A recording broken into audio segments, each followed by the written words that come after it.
Hello, everyone, and welcome to the True Blue Crime Investigates podcast. My name is Dan, and as always, I will be your host for this episode. The new podcast is up and running on most podcast streaming services. There are still some growing pains with running two podcasts, but overall, it was a pretty smooth transition. Thank you to everyone who has already listened to episode 1 of this podcast, and thank you for stopping by for episode 2. I am hoping to have at least 10 of these episodes done by the time I leave for CrimeCon in 2 weeks, as well as a couple of episodes ready to go for the True Blue Crime Premium podcast for PayPal and Patreon subscribers. It's all very exciting, and I can't wait to hopefully meet a few of you at CrimeCon in Orlando, but let's quick cover the business before we get into this episode. If you'd like to get updates about what this podcast and the other podcasts are up to, please like and follow the True Blue Crime Productions Facebook page. More information can be found at the show's website at truebluecrimeproductions.com. If you'd like to email me directly, my email for all podcasts is truebluecrimeproductions@gmail.com. If you can, please support the show, any of the shows, via Patreon or PayPal. Links to make donations are on the website at truebluecrimeproductions.com. Any donation level helps, and it will help ensure I can keep making free episodes of the podcast and expand the podcast in the future. Any donations will receive a shout out in a future podcast, a thank you message from the host, and some cool True Blue Crime merch. And eventually, when I get that True Blue Crime Premium podcast up and running, certain Patreon support levels as well as certain levels of PayPal donations will unlock the premium episodes for those people that do choose to support that. I'll still be making free episodes on True Blue Crime and True Blue Crime Investigates, but I will be doing some special listener requests episodes and just episodes that will only be available to those that support me through Patreon and PayPal on that premium channel. But for no cost whatsoever, you can rate and review the show on whatever platform you're listening to it on. Thanks so much. Without any further ado, let's dive into this episode of True Blue Crime Investigates. Now, this case is the 1991 Austin Yogurt Shop murders, and this is a case that has intrigued me for years. The good news is that investigators do have some evidence in the form of DNA, and I do think this crime will be solved in the near future. But this case also highlights the danger of coerced confessions and malicious prosecution. Not only did 4 innocent lives end the night of the murders, 4 teenagers innocent of the crime would be accused of committing this heinous act, and 2 would spend a significant amount of time in prison before being freed after it was proven their rights were violated, and the most important evidence at the scene was not brought up in their trials and likely would have led to their acquittals. This is the case of the 1991 Austin, Texas Yogurt Shop murders. It was shortly before midnight on December 6, 1991 in Austin, Texas, when a police officer on routine patrol saw what looked like an active fire at a yogurt shop. An accidental fire, one caused by a rushed teenage worker closing the shop on a Friday night before plans with friends, was a likely culprit.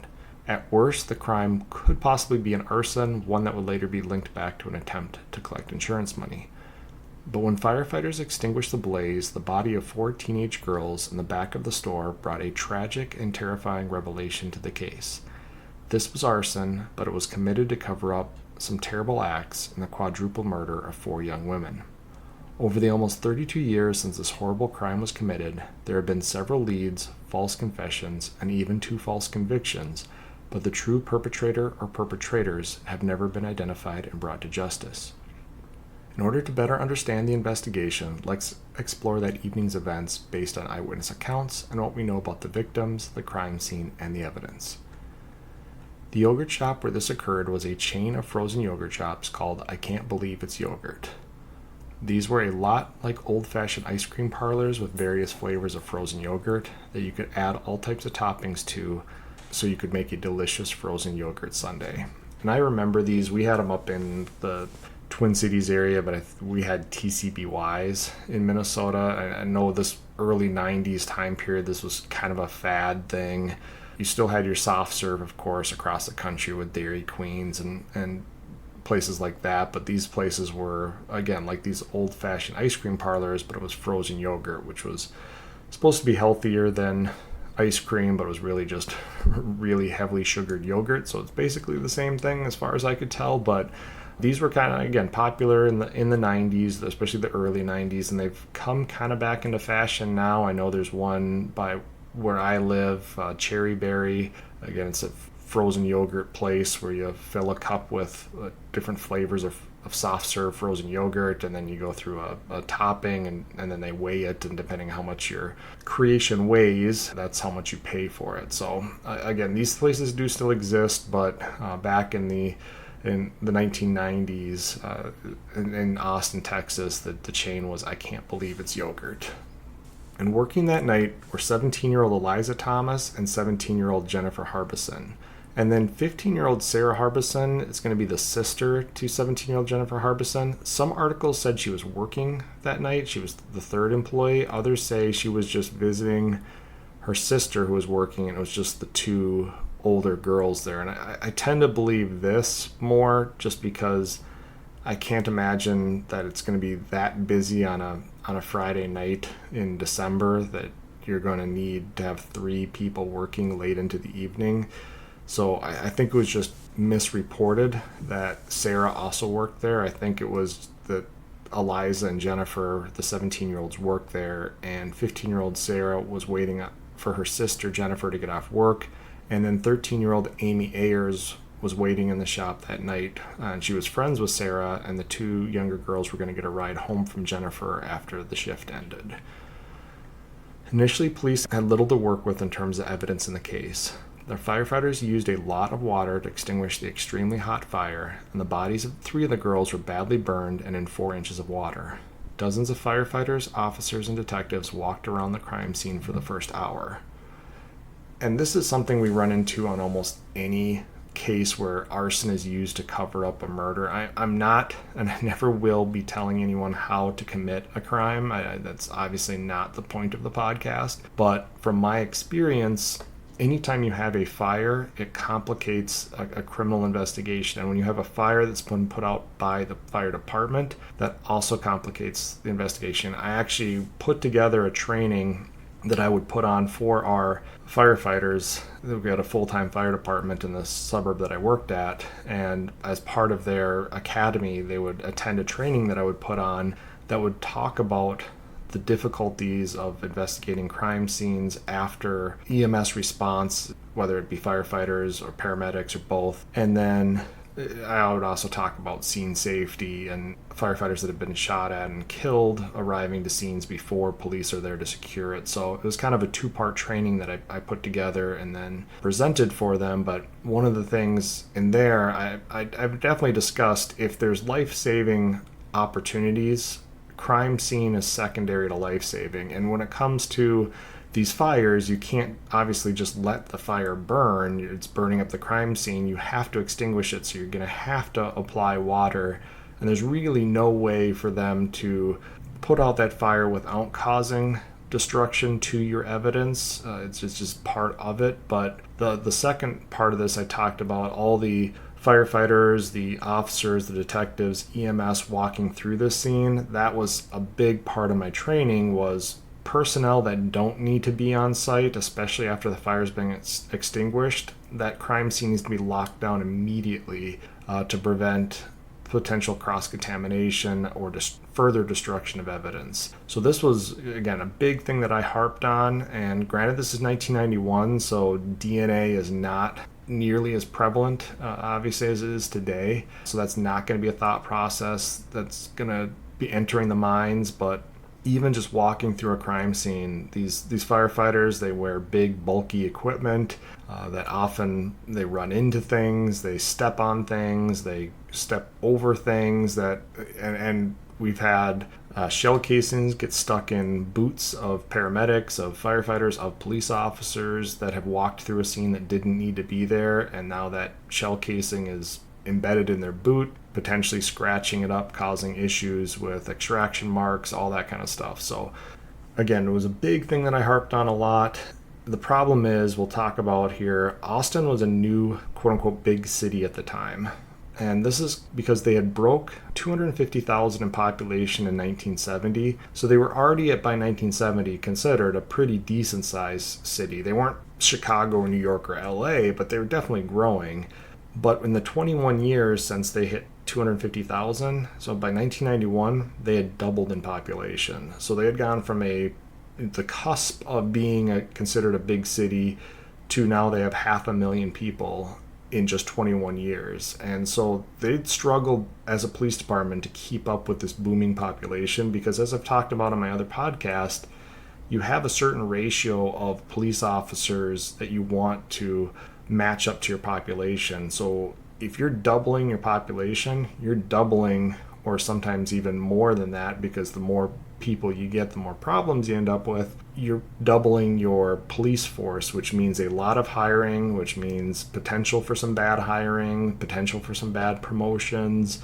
And ultimately, in 1991, the Austin Police Department, they're facing pretty low morale because a couple of their police officers were part of some high-profile criminal investigations. This was all over the news about these police officers that were getting investigated for some high-level crimes, being convicted of some high-level crimes, and then on top of that, they can't keep up with the population boom, so they have these extremely low staff levels. And in 1991, the city of 500,000 had only 6 full-time homicide detectives, but was averaging over 40 homicides a year. And just in this case alone, 4 of those 6 detectives are going to be assigned to this case. And there's immense pressure at the time to solve this case, and that pressure is coming from obviously the families of the girls, as well as politicians, police administrators, the media, and the citizens of Austin.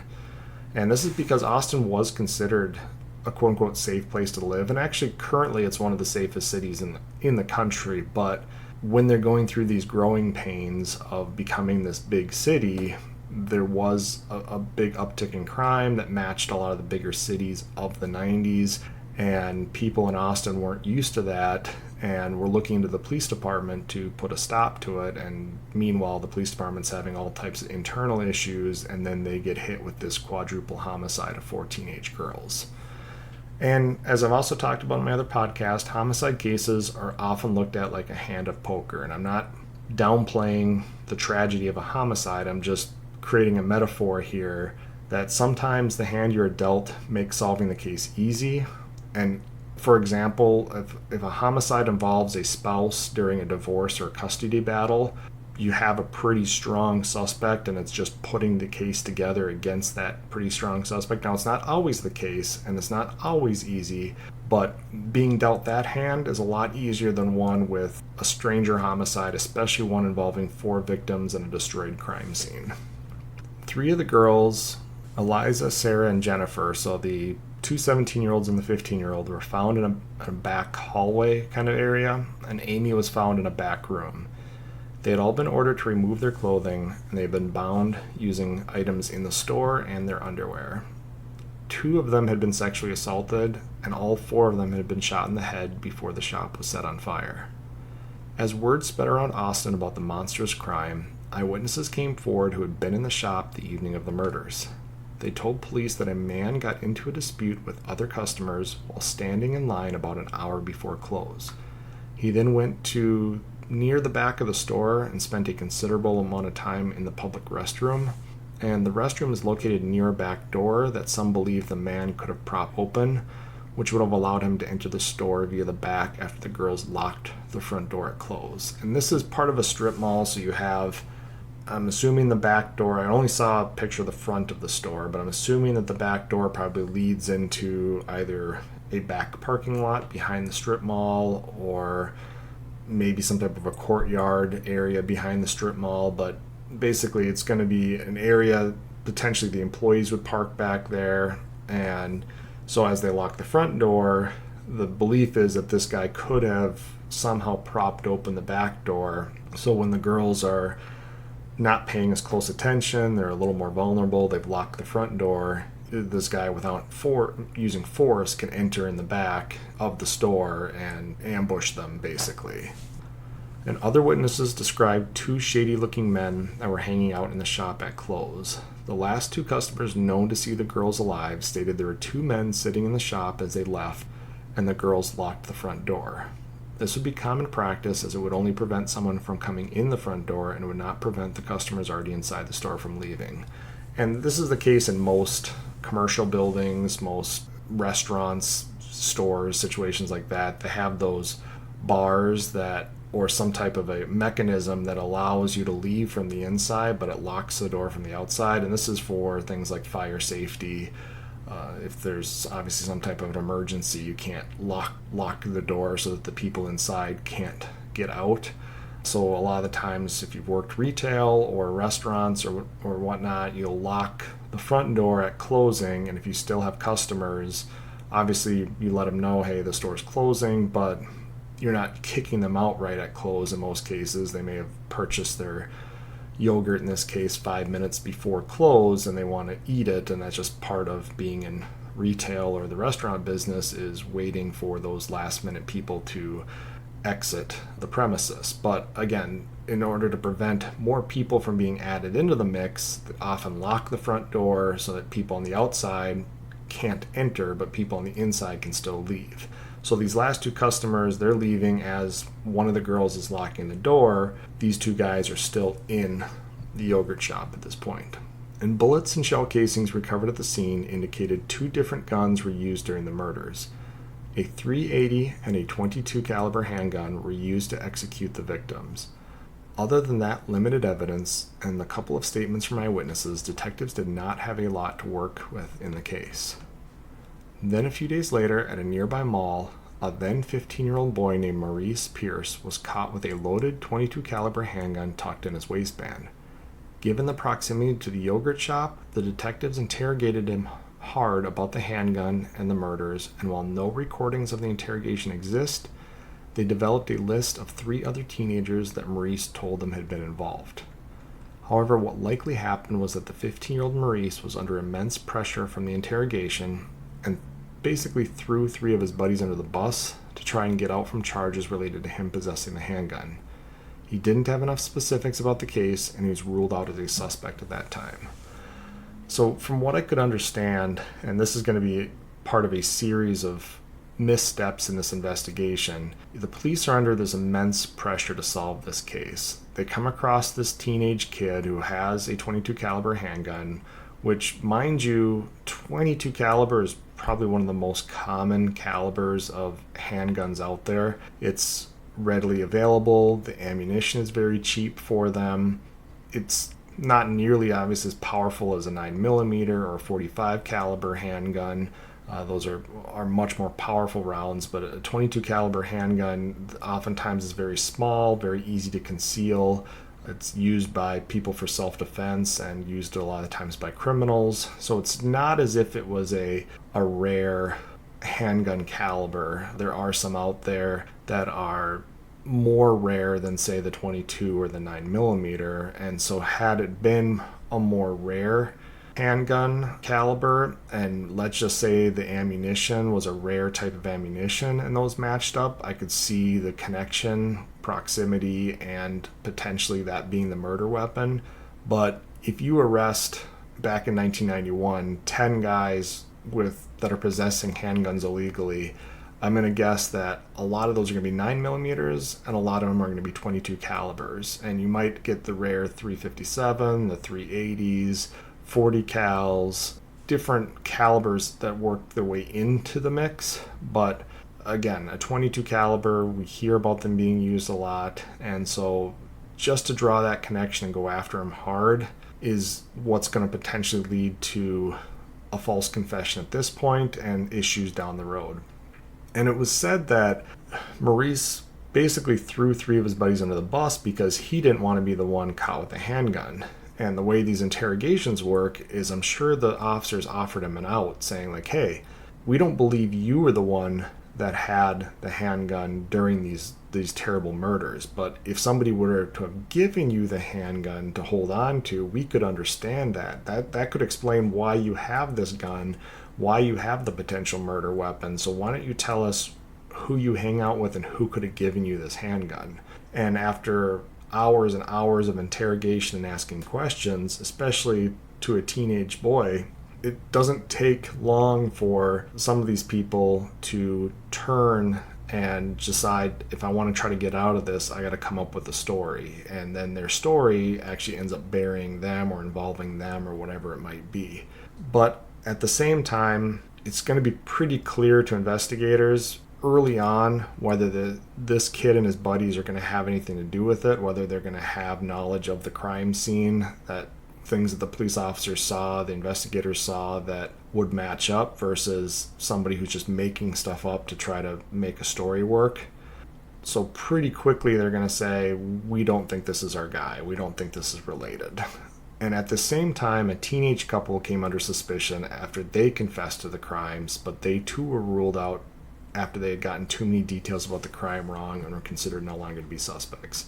So it's pretty telling that you have two different situations in which investigators are looking at completely different people involved in this crime. One case, a teenage couple, another case, these 4 teenagers, and the police are able to get confessions out of both of them, but their confessions don't match up to the crime. To me, you're starting to see a common denominator here of false confessions, and that usually is indicative of bad interrogation techniques that are looking to force a confession out of somebody that doesn't have knowledge of the crime. And in October of 1992, 10 months after the murders, Mexican police told U.S. authorities they had gotten a confession to the crime from a man who ran an outlaw biker gang. A Hispanic man, I think he had the nickname the Terminator, had been seen the evening of the murders, so initially detectives believed the man could be a valuable suspect. But it was soon learned the suspect had been tortured by the Mexican authorities, and he gave inaccurate details about the crime during his confession and was most likely not related to the crime.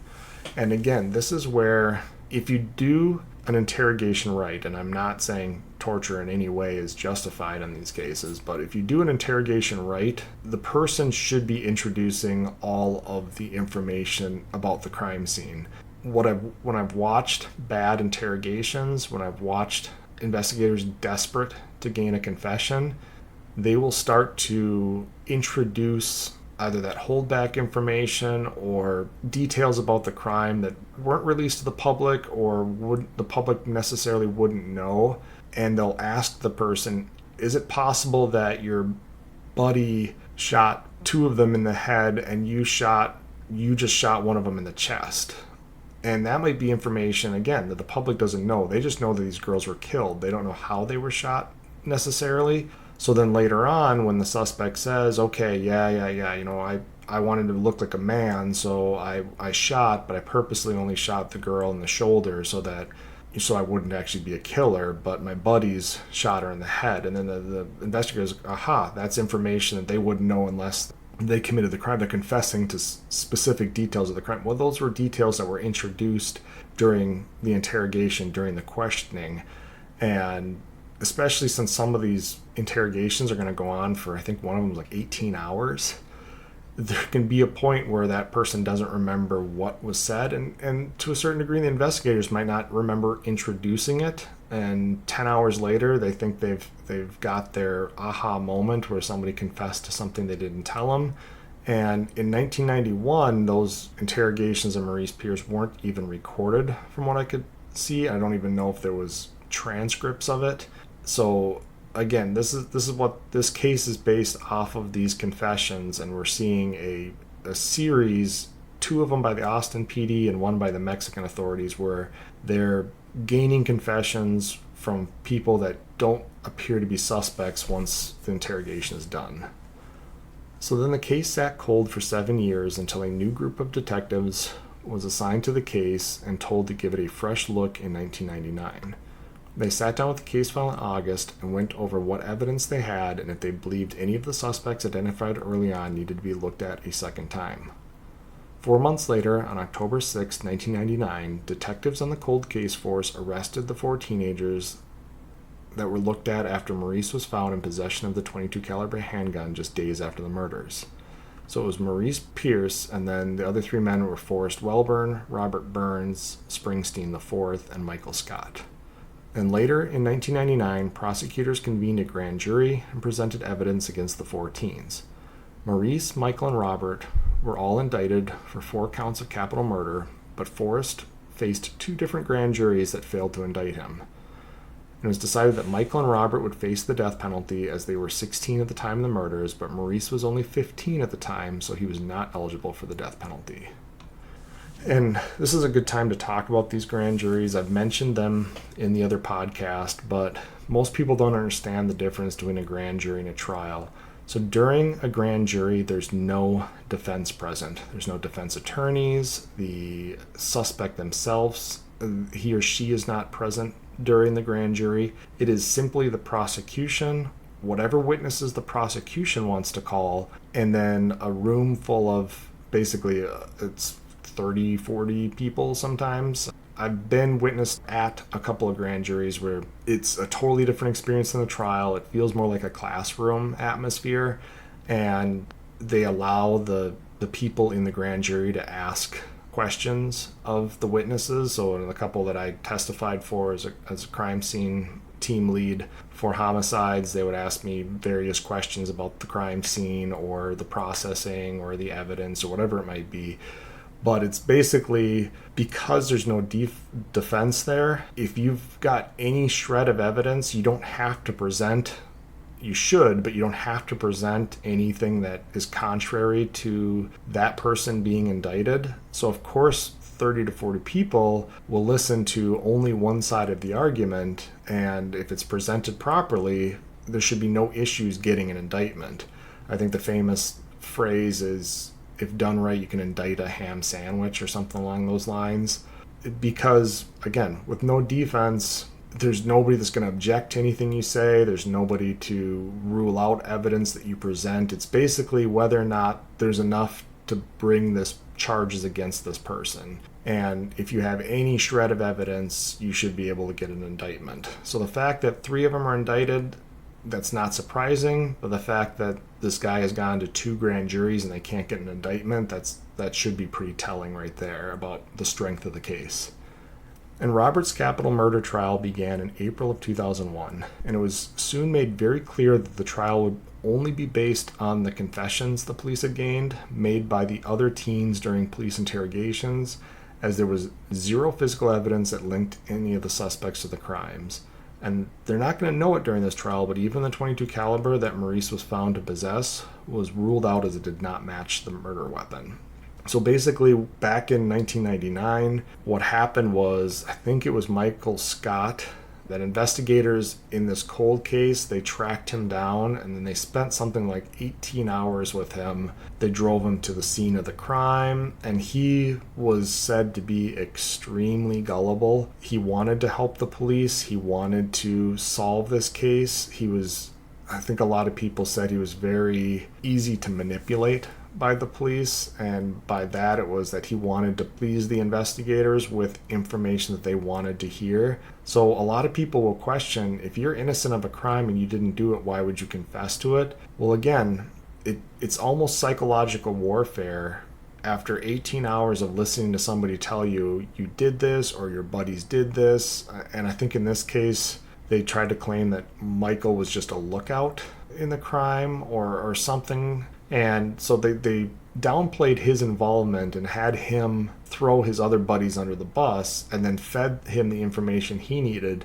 And again, with no evidence to back this up, you're going completely off of the effects of this terrible interrogation on this guy to gain a confession, to say what he and the other teens did that night. And I think there was some specific information as to how Amy, the youngest one, was found laying with her right arm outreached, something along those lines, that was their aha gotcha moment.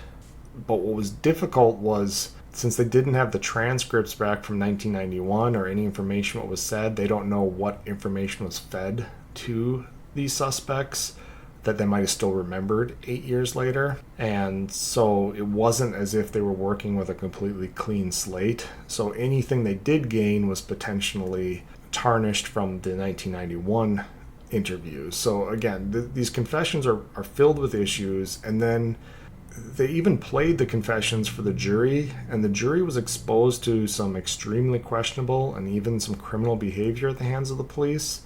During one of the interrogations, one of the detectives put his gun, and I don't know if this was loaded or not, to the back of the suspect's head. And again, this was covered real briefly in an article, which I think it should have gotten more press than it did. And now this is 1991, so things are a little different 30 years ago. I get that, but still, this is not something that is ever okay. And I don't know if it was something where he could have unloaded the gun in front of the kid and then pointed it at the back of his head to say, how do you think you would have felt if you were this 13-year-old girl with a gun to the back of your head? Again, I'm sure it was a purely emotional response, but at the same time, there's no excuse for this. And as I mentioned before, it was also determined the suspects were likely given holdback information during their interrogations that was later used as proof of their involvement. One of the original detectives on the case was proven to have done this several times before, and he mentored other homicide detectives in the art of obtaining confessions, even if the confessions are possibly false. So we have a track record with one of the lead detectives on this case getting false confessions out of people that could not have committed the crimes. And he's, again, the guy that's trained in all these other detectives that are now bringing these confessions to a trial in 2001. And after a month-long trial, the jury, likely trying to give justice to the 4 slain girls and not really thinking about the actual merits of the case, found Robert guilty of capital murder, and the judge sentenced him to death. Michael was also found guilty in 2002, but sentenced to life without parole. And I think that spoke to the level of cooperation he gave to the police. I don't know if he was granted some type of clemency for how he assisted with the investigation, and they wanted to show that because he was helpful and went with the police to the scene and explained what happened and all that kind of stuff, and then he tried to get the other guys confessed, and that was a big deal. I think the guy that they weren't able to bring the grand jury to get them to indict, the police brought Michael with them to interrogate the guy, and the guy was looking at Michael saying, "Why are you telling him this stuff? This didn't happen. Why are you doing this?" And the police thought it was just him denying his involvement. But when you look back at it now, the guy's probably right saying, "Hey, I don't know why you're telling him I did this stuff. I didn't do anything. I don't know why you're telling him you did stuff because you didn't do." He couldn't understand why Michael was giving a false confession and throwing his buddies under the bus. But as we look back at it now, with the lengthy interrogation, the desire to please the police, it's easy to see how Michael was manipulated. But it's also, that's the reason why charges were never brought against this other guy, is because he wouldn't confess to something he didn't do. And then charges against Maurice were dropped in 2003. So the only 2 guys going to jail out of this are Michael and Robert. Robert's sitting on death row, and Michael is sentenced to life without parole. And as part of the automatic appeals process in Robert's death penalty case, defense lawyers appealed on the grounds the case was based purely on confessions, and while the video confessions of the other suspects were played at the trials, the men who made those confessions were not called as witnesses, and therefore cannot be cross-examined by the defense. This resulted in the overturning of their convictions, and they were eventually freed from prison after almost a decade behind bars. And so this is a huge deal with this case. Basically, the jury is only seeing these police interrogations and these confessions, especially in the case of Robert. It's a lot from Michael Scott's confession in regards to what the men did that evening at the yogurt shop. But the prosecution knows that if they put these guys on trial, especially Maurice and Forrest, they're going to deny anything from these confessions. It's going to look bad for the jury, because the jury is going to look and say, well, who do I believe? Do I believe the guy that says they did this, or do I believe the guy who's on the stand under oath swearing that he had nothing to do with this? So the prosecution tried to sneak this by saying, we'll just play the videos, and then the jury will see these confessions and they'll realize, there's no other story to this. It's just our word against theirs, and they don't even get to put a word in. And of course the courts looked at that, the courts above them, the appeals court looked at it, and I think it eventually went to the Supreme Court, and they said, no, you can't do it this way. This isn't how the justice system works. The accused has the right to confront their witnesses, and you didn't give them a chance, so overturn the conviction. And the prosecutors vowed to put together a new case and try the men again, but shortly after making this promise, advancements in DNA technology located unknown DNA from the victim's clothing that did not match any of the 4 men accused of the crime. Prosecutors initially said they would be testing the DNA against all first responders on the scene to see if it was a cross-contamination issue from someone who touched the bodies in a time before DNA was at the forethought of crime scene investigators. But ultimately, they couldn't find a match and decided not to retry the two men. So the prosecutors took a step back and said, well, wait a second. Just because the DNA we have from the victims doesn't match any of our four suspects doesn't mean that these four suspects didn't commit the crime. It could be DNA from a firefighter, an EMS personnel, a investigator who was on the scene that touched the bodies without gloves, which is really interesting because if it was the other way around, I don't know that the prosecution would be all that thrilled about trying to say, hey, if it was somebody else's DNA that got on the suspect, that they would look at it the same way. They would say the only way that the DNA gets there is if this person is the suspect. They wouldn't believe in cross-contamination. So it's one of those things where DNA, depending on whether you're the defense or the prosecution, you want it to be cross-contamination when it benefits you. You don't want it to be cross-contamination when it doesn't. More problems with the case against the men were reported when the lab report detailing that the .22 caliber gun found on Maurice was most likely not used in the murder, and this was omitted from any police report and case file, which meant it wasn't part of discovery for the defense. So basically, the gun that Maurice was caught with was sent to the ballistics lab, and I think it wasn't until the 1999 investigation they had the gun tested. Now, the bullets recovered from the victims, apparently they were in pretty bad shape from a combination of bullets just don't do well, especially .22 caliber bullets. This is going to be morbid, but they get disfigured when they go through heavy bone like the skull. So they don't always have any type of rifling marks or anything like that on them. And then you add the fire on top of it, and I think there was additional damage that was done by the heat from this fire. But it was, according to the ballistics report, there must have been at least a bullet or two maybe that had enough markings on it that they were able to look at it, and it wasn't a 100% exclusion, probably because of the damage, but the ballistics expert in his report, or her report, said something to the effect that this is most likely not the murder weapon. And that should have gone into the case file as a lab report. The defense should have seen that under discovery so that they could have brought it up in trial and said, hey, look, the only reason they're talking to these guys is because of this gun that Maurice was found with a couple days later. Their own lab is saying this isn't the gun involved. So the only shred of physical evidence that you have linking these teenagers to this crime is this .22 caliber gun, and that's not involved. So now you have to completely go off the idea that these confessions are 100% accurate in order to convict. And basically the jury was asked afterwards, after this information became public, whether they would have convicted Robert and Michael if they had known that the gun wasn't likely the gun used in the crime. And I don't know if they interviewed everybody, but seven members of the jury stated they would not have voted guilty if they had known the gun found on Maurice was all but proven not to be the murder weapon. And really, it only takes one member of the jury stating they would not have voted guilty, which would have been a hung jury at that point, and I doubt they would have been able to convict just based on the limited evidence they had. But I don't know if they interviewed everybody, so it was something where 7 members wouldn't have, but 5 members still would have, or whether it was they only interviewed 7 and all 7 of them said they wouldn't have. So there's a chance that Robert and Michael would have been acquitted during their trials if this information was available. So Robert and Michael sued the state of Texas, but a judge ruled that they had not been exonerated fully, so they could not sue as they were still considered suspects.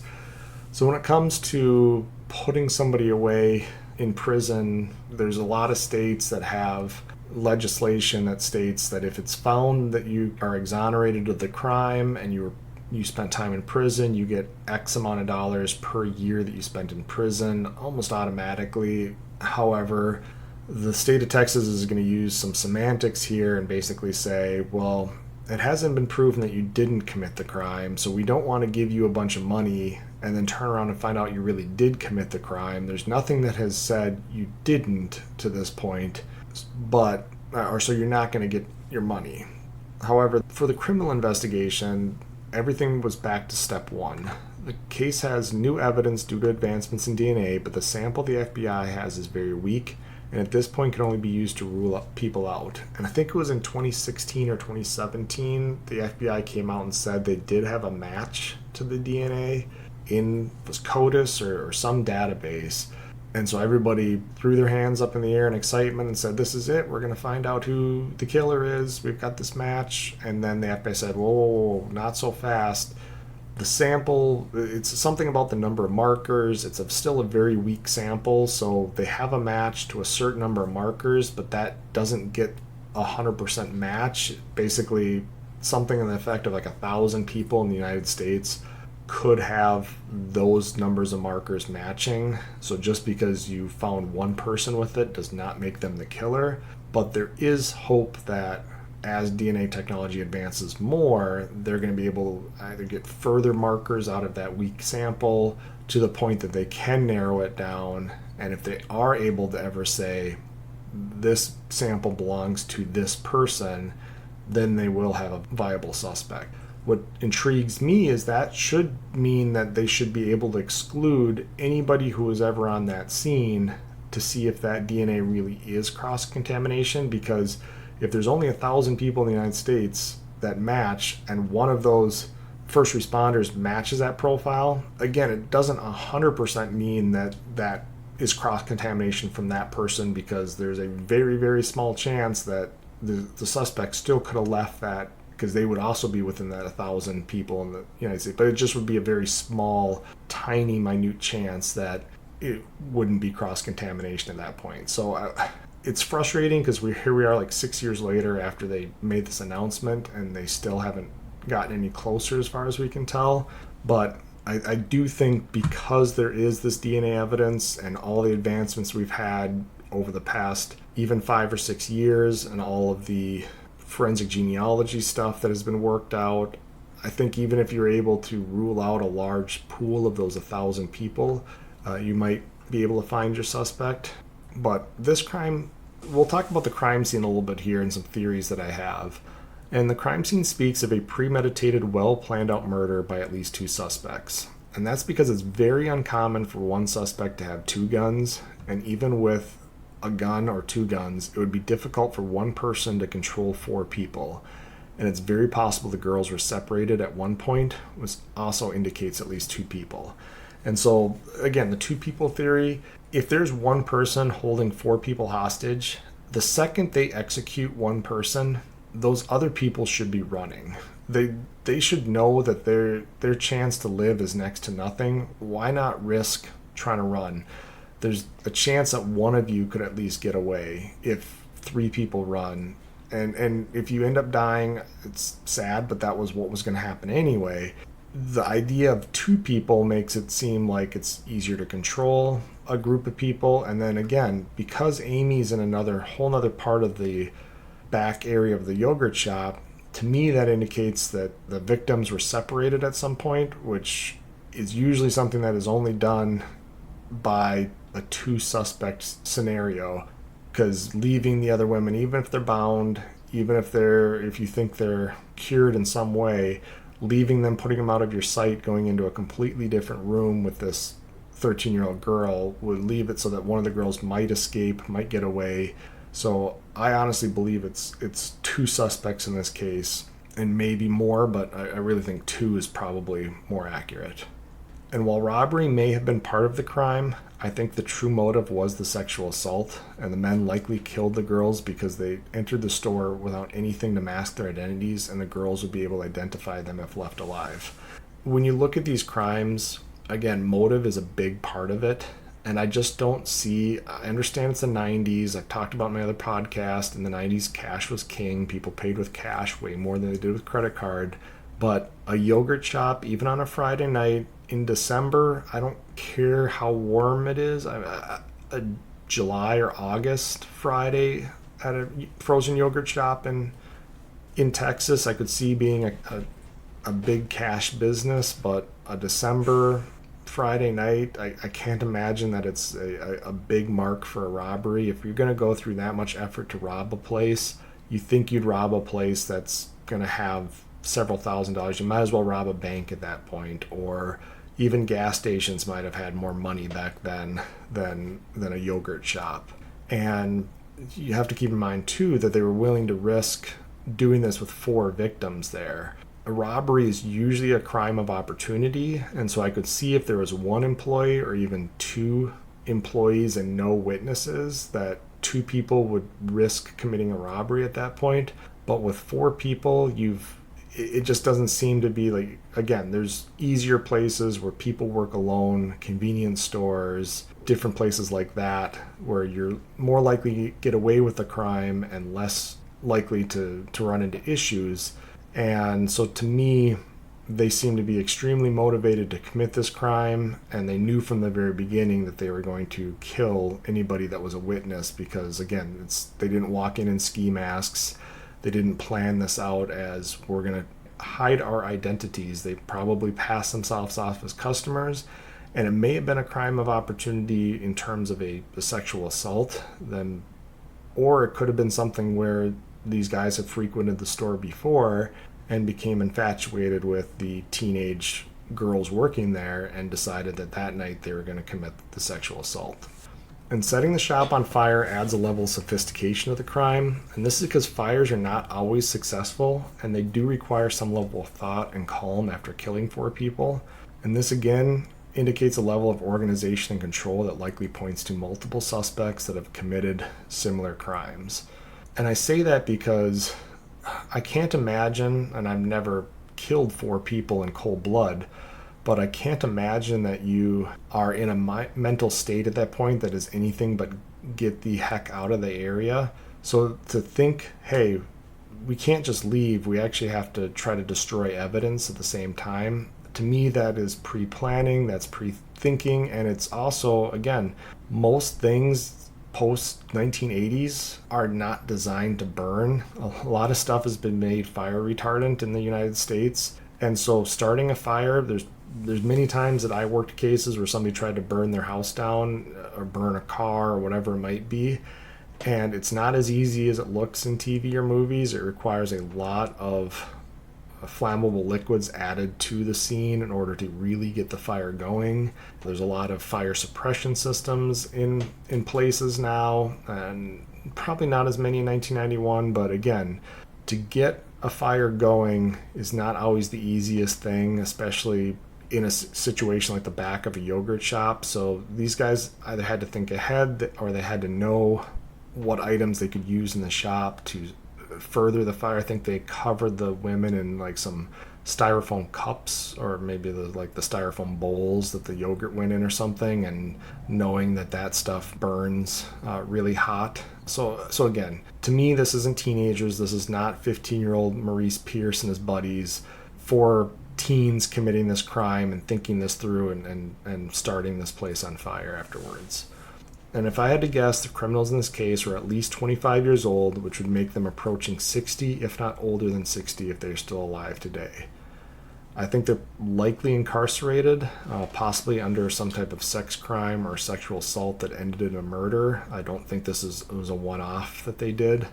And it's possible one of them died shortly after the crime, and the remaining suspect has kept his mouth shut, because anyone convicted of this crime is sure to get the death penalty. And again, it happened in Texas. Robert got the death penalty. He didn't even do this crime, as far as I can tell. So there's a lot of incentive for either 2 guys or 1 guy to keep their mouth shut and not tell anybody that they had done this, because if anybody figures out that it's them, again, they're facing the death penalty for this. And so in conclusion, this case was a difficult one from the beginning for investigators. Most of the evidence had been destroyed by the fire or the firefighters and the initial scene response. Left with little in the way of evidence, investigators had just the calibers of 2 different weapons used and evidence that 2 of the girls had been sexually assaulted. Eyewitness testimony gave them a little to work with, but the lack of physical evidence meant finding the suspect would take a miracle, and finding a suspect they could link with what little evidence they had was even more unlikely. The idea that a 15-year-old kid caught with a .22 caliber handgun was going to be related was 1 in a million shot, and a combination of a gullible suspect and overzealous interrogation and prosecution closed that gap, which flew in the face of what little physical evidence they had. So this case is more likely to be solved via a lucky arrest of someone who actually had knowledge of the crime, or something like a cellmate confession that would turn investigators towards a viable suspect. So again, it's not one of those cases where there's evidence that's going to point towards a specific suspect. There's evidence to point towards a specific type of suspect and suspects in this case, but there's nothing that's indicating, there's no fingerprints. So the only thing is going to be this DNA, if they're able to solve it with the DNA. And there's another famous case in nearby New Mexico that has a very similar feel to it. I'll probably cover at some point here. It's the Las Cruces Bowling Lanes Massacre. And that one's known for the suspects entering the business, getting all the employees into a room, executing them, and then starting a fire. However, in that case, the motive was clearly robbery, and no one was sexually assaulted. So even though that was confirmed to be two guys because somebody survived, there's a lot of people, it was around the same time period, that look at it and say, could it have been a similar situation? Could the guys from the Las Cruces have come over to Texas and committed a very similar style of crime, except there's two very different motives there. I think in this case, I do believe it's motivated by sexual assault, and the other one, I believe, is motivated by robbery.